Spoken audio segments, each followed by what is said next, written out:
My daughter called me late at night, crying, "Mom, I'm at the police station. My husband hit me, but he told them I attacked him."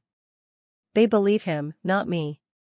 Hook, one terrified call at 2:37 a.m., a lying abuser with a fake wound, and a mother who spent 34 years locking up monsters. Wait until you hear what happens when a retired judge storms the precinct.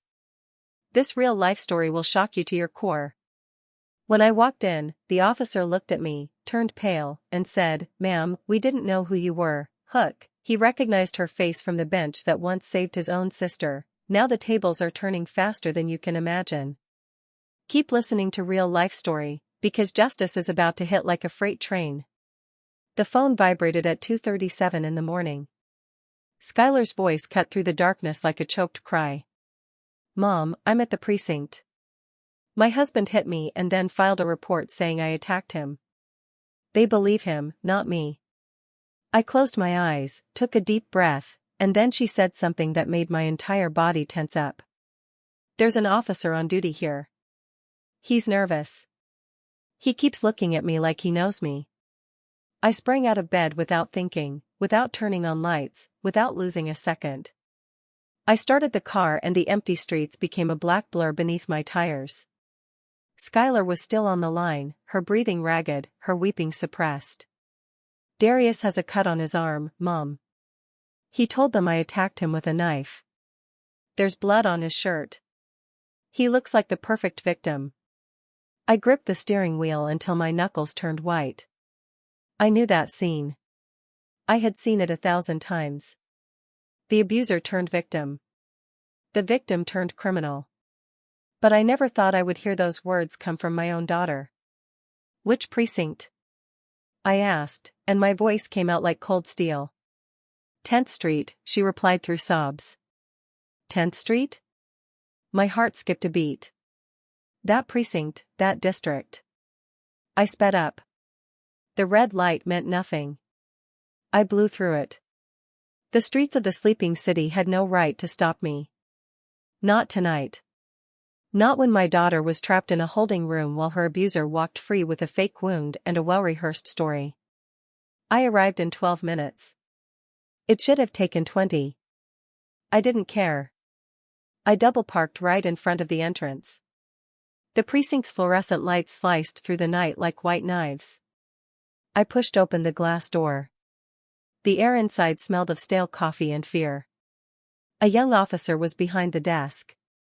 He looked up. He saw me and something shifted in his face. He paled. His hand stopped halfway to the keyboard. His eyes went wide as if he'd seen a ghost. "Excuse me," he stammered. "I didn't know." The sentence died on his lips. I stared at him. I didn't say anything yet. I just looked. And in that silence, in those 3 eternal seconds, I saw his throat move as he swallowed. I saw his hands tremble slightly. I saw recognition. I saw fear. "Officer," I finally said, and my voice filled the empty space like a sentence handed down from the bench. "I am here for my daughter, Skylar Hayes, and you are going to explain exactly what is happening here." Officer Miles, according to his badge, stood up so quickly that his chair rolled backward. "Judge Estelle," he whispered. "Judge." It had been 5 years since anyone had called me that. 5 years since I left the bench, but he recognized me. And by the way, his eyes darted between my face and the hallway leading to the holding rooms. I knew that my presence had triggered an alarm in his memory. "I didn't know the detainee was your daughter," he continued, his voice growing softer. "The husband filed the report first. He came in bleeding, calm, convincing. Said she attacked him. We have protocol." "Protocol?" I repeated. The word tasted like venom in my mouth. I took a step toward the counter. Miles instinctively backed up. "Where is my daughter now?" He pointed a shaky hand down the hall. "Waiting room. We haven't booked her yet. Captain Cole is reviewing the case personally. He and Mr. Croft, they're acquainted." Of course. Of course they were. Men like Darius always have friends in convenient places. They always know the captain, the judge, the prosecutor.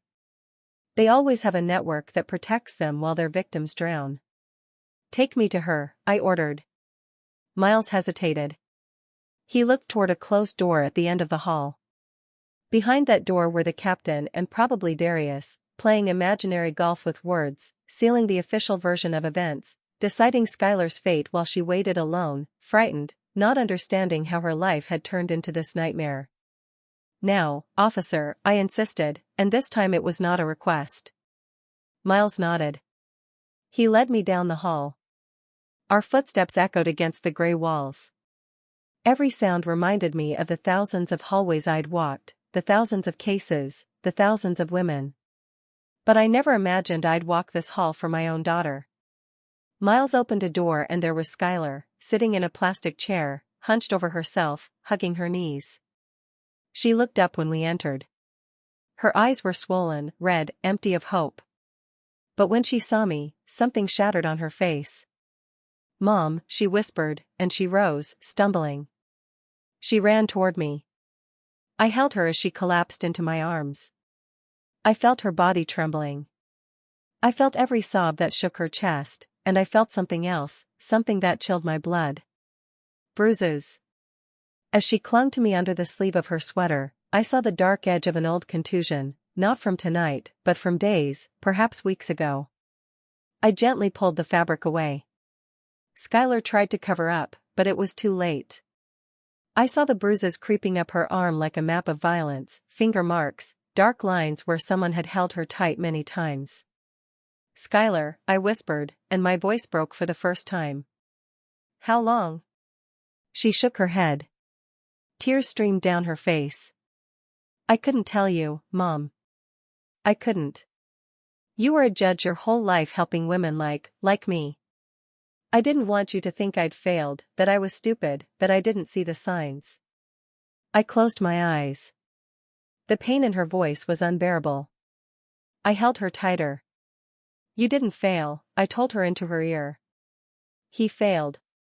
The system is failing right now, but I am not going to fail you. I pulled away from her and looked at Miles, who was still in the doorway, watching the scene with an uncomfortable expression. Officer, I said, wiping tears with the back of my hand. I need to see the complaint report. I need to see Darius Croft, and I need to speak with Captain Cole. Miles swallowed again. Judge Estelle, I remember your face because you saved my sister 10 years ago. Morales versus Morales case. You issued the protection order that saved her life. I was 19 and I was in the courtroom when you sentenced that man. Silence fell like a stone. Miles looked at me with something that resembled reverence mixed with guilt. I didn't know Ms. Hayes was your daughter when they brought her in, he continued. Darius arrived first, bleeding, calm, convincing. Said she went crazy, that she attacked him without reason, that she needed psychiatric help. Captain Cole knows him from the country club. They were having coffee while they waited for us to bring your daughter in. Every word was a nail. Every detail confirmed what I already knew. The system was designed to believe men like Darius. Where is he now? I asked. Miles pointed to the office door down the hall. In the captain's office, giving his official statement. I turned back to Skylar. I took her face in my hands. Look at me, I said. She obeyed, her eyes full of terror and shame. This night ends differently. Do you hear me? This is not going to be like the other cases you watched fail. I know every trick, every lie, every manipulation. I know exactly how to destroy them. Something changed in her gaze. A small flicker, fragile as glass. Hope. I turned toward the door, toward the hallway, toward the office where Darius was building his castle of lies, and I started walking. Miles followed me. Judge, the captain won't, he started to say. I interrupted him without turning around. Captain Cole is going to hear me out, and when I am done, he is going to wish he never had coffee with Darius Croft. My footsteps resonated, firm, determined. 34 years of experience walked with me. 34 years of knowing every loophole in the law, every weak point in a false accusation. I reached the office door. I didn't knock. I pushed it open. Captain Cole looked up from his desk. Darius was sitting across from him, leaning back in the chair as if he were in his living room. Impeccable white dress shirt, black slacks, a watch that cost more than $5,000 gleaming on his wrist, a clean, perfectly placed bandage on his left forearm. He looked tired, worried, the perfect victim. When he saw me enter, something crossed his face. Surprise, then calculation, then that smile. That smile I'd seen before on other men who thought they could manipulate any situation. "Estelle," he said, standing up with fake courtesy. "I didn't expect to see you here." His voice was smooth, controlled, like velvet over knives. "How could I not be here?" I replied, closing the door behind me. "My daughter is detained because you beat her, and then you had the audacity to file a false report." Cole stood up, too, hands raised as if to calm a situation that was just beginning. "Estelle, I understand this is difficult, but there are procedures." Darius came in first. "He has an injury. There's protocol to follow." "Protocol?" I repeated, walking toward the desk. "Let's talk about protocol, then. Cole, did you do a full forensic body examination of my daughter? Did you check her for injuries? Did you photograph her wounds or just that superficial cut on Darius's arm?" The captain blinked. His mouth opened slightly. He didn't answer. He didn't need to. The answer was in his silence. Darius cleared his throat. "Estelle, I know you're her mother, and this must be terrible for you. But Skylar is not well. She's been under a lot of stress. She lost control tonight." I was only trying to defend myself. I looked at him. I really looked at him. I saw the performance, the carefully rehearsed posture, the eyes seeking sympathy, the hands moving with measured gestures. This man had practiced. He knew exactly how to look innocent, how to sound reasonable, how to turn the violence he perpetrated into an episode of madness by his victim. "How long have you been planning this, Darius?" I asked, and my voice was ice. "How long have you been preparing this story? A week? A month? Since when did you decide that if Skylar ever tried to leave, you'd turn her into a criminal?" His mask wavered. Just a second, a flicker. But I saw it. "I don't know what you're talking about," he replied.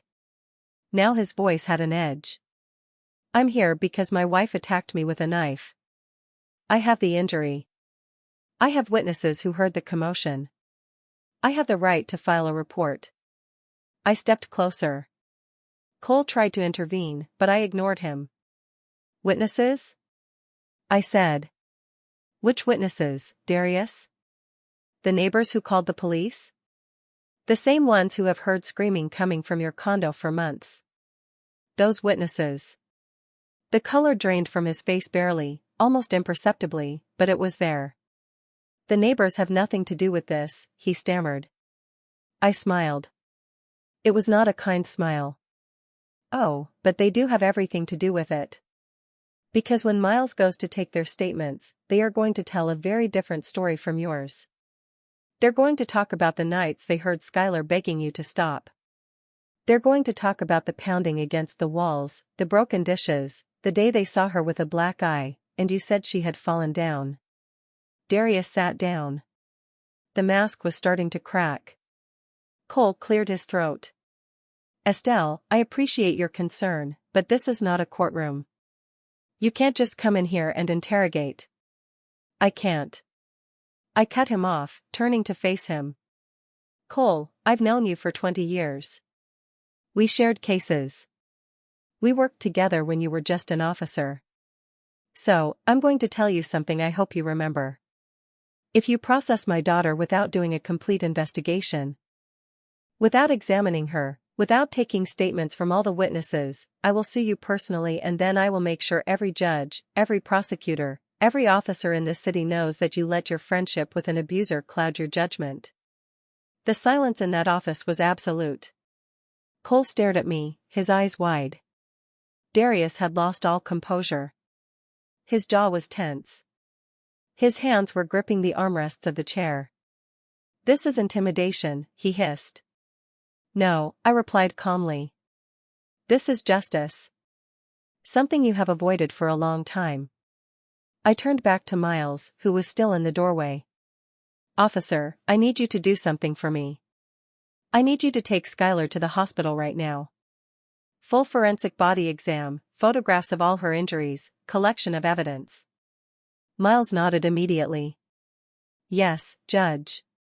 Right away." Darius tried to stand up. "This is ridiculous." "You can't." "Sit down, Darius," I interrupted. "Your performance is over. The curtain has fallen." Cole finally found his voice.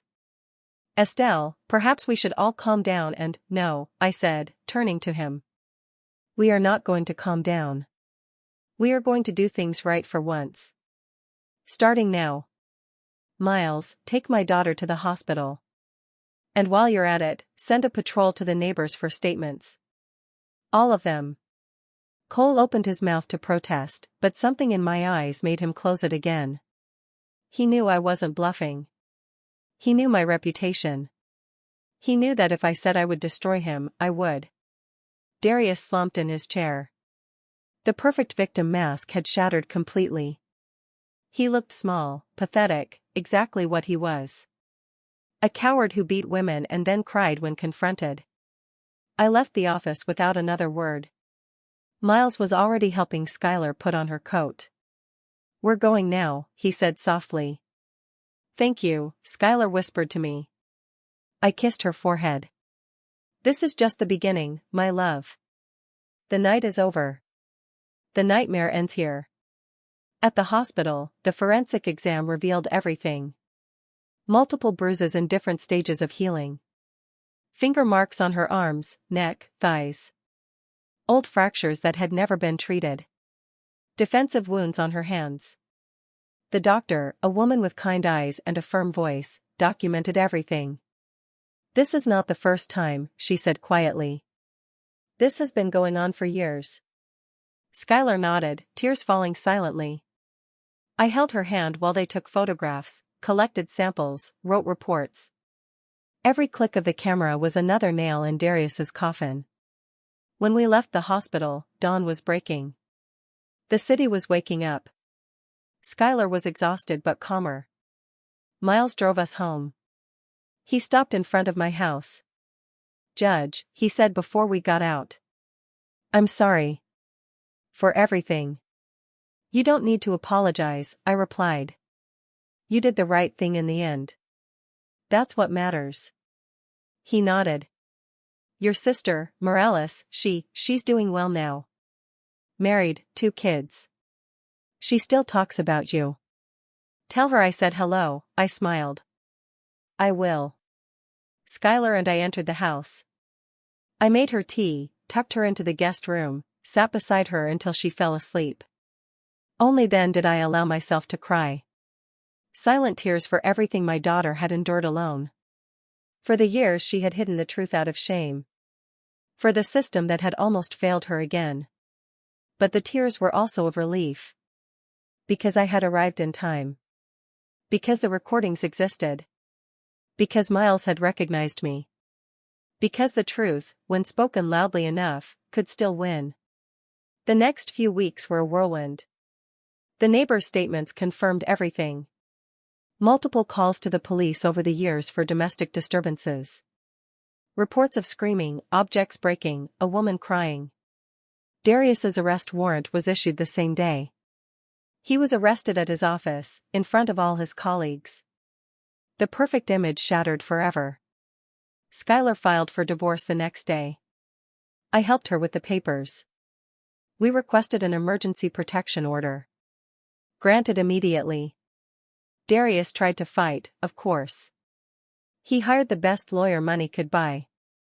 Randall Quinn, known for defending rich abusers and making their victims disappear. But this time, he had chosen the wrong case. Because I knew Randall Quinn. I had faced him in court dozens of times. I knew every trick in his book. The first hearing was a disaster for him. Skylar, with my help, presented the medical report, the neighbor's statements, the hospital photographs. Quinn tried to question her credibility, suggesting she had self-inflicted the wounds, that she was unstable, that she had attacked first. I requested to speak as a witness. The judge, Elena Vasquez, a former colleague, granted it. I took the stand. I looked directly at Quinn. "Mr. Quinn," I began, "how many times have we been here? How many times have you defended men who beat their wives and then accused them of being crazy? How many times have you used the same tired arguments?" He smiled that oily smile. "Judge Estelle, with all due respect, former judge," I corrected. "But I still remember the law better than you remember ethics." The courtroom fell silent. I presented the pattern. Not just Skylar's case, but 3 other women who had come forward after the arrest. All ex-wives or ex-girlfriends of Darius. All with similar stories. Isolation, control, physical violence, false accusations when they tried to leave. Quinn's smile faded. The judge ordered a full investigation. Darius's assets were frozen. His passport confiscated. He was released on bail but under house arrest with an ankle monitor. The trial date was set for 3 months later. Those 3 months were hell and healing at the same time. Skylar moved in with me. We went to therapy together. She told me everything. The first slap, the first threat, the first time he locked her in the apartment. How he controlled her money, her phone, her friends. How he made her believe no one would believe her because he was charming, successful, and she was just the wife. I listened without interrupting. I held her when she cried. I celebrated when she laughed again. Jordan, her best friend since college, became our rock. She had suspected for years but Skylar had denied everything. Now she was furious and supportive in equal measure. She helped gather more evidence. Old messages, photos of bruises Skylar had sent her in moments of desperation, voice messages where Darius threatened her. Everything went to the prosecutor, Aisha Chen, a young woman I had mentored years ago. She took the case personally. "This isn't just about Skylar," she told me. "This is about all of them." The trial was a media circus. Darius Croft, successful entrepreneur, accused of systematic abuse by multiple women. The press camped outside the courthouse. Skylar was terrified but determined. I prepared her like I prepared witnesses for years. Breathe. Look at the jury. Tell the truth. The truth is your armor. The day she took the stand, I held my breath. Quinn attacked immediately. "Mrs. Croft, isn't it true that you have a history of emotional instability? That you threatened my client multiple times?" Skylar looked at him calmly. "No, Mr. Quinn. What is true is that your client beat me for years, isolated me, controlled me, and when I tried to leave, he tried to have me arrested." The jury leaned forward. Quinn showed photos of Darius's cut arm. "This is self-defense," he claimed. Skylar didn't flinch. "That cut? I did that. After he choked me until I saw stars. After he threw me against the wall. It was the only way I could breathe again." The courtroom was silent. You could hear a pin drop. Then Aisha played the recordings. Jordan's recordings. Hours of Darius threatening, insulting, manipulating. The jury's faces changed. Hardened. When the other victims testified, it was over. 4 women, for similar stories. The pattern was undeniable. Darius took the stand last. He cried. He said he was the real victim. That the women were lying for money. That he had anger issues but never meant to hurt anyone. The jury didn't buy it. They deliberated for less than 2 hours. Guilty on all counts. Aggravated assault. Felony battery. Continuous domestic abuse. False report. Perjury. The list was long. The sentence was 25 years. No parole for 15. Darius collapsed. His empire crumbled. His company went bankrupt. His friends disappeared. Skylar was free. Truly free. The divorce was finalized. She kept her maiden name. She started therapy. She wrote a book. She spoke at shelters. She became a voice for those who had none. And I went back to the bench. Not as a judge, but as a consultant. Training new judges, new officers, new prosecutors. Teaching them what I had learned the hard way. That the system only works if we make it work. That sometimes, justice needs a mother who refuses to back down. Years later, Skylar got married again. To a good man who adored her. I walked her down the aisle. She was radiant. No shadows. No fear. Only light. And when she said I do, I knew. We had won. Not just the trial. We had won life.